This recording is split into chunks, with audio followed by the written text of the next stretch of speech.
Dati kasi guys, doon sa kabila is hagdanan.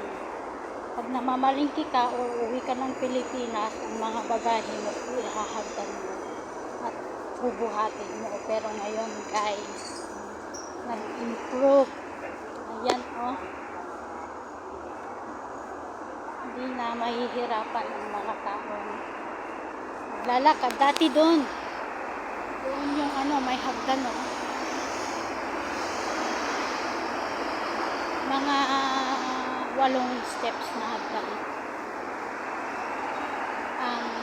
Ibababa at iaakyat. Pero ngayon, wala na.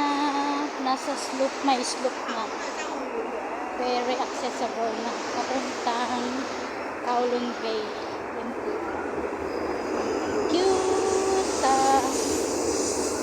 gumawa nito. Napakaganda. Yan, wala nang buhat-buhat guys. Thank you. Ayan ito. Diretso sa PR station. Bagong bukas lang to.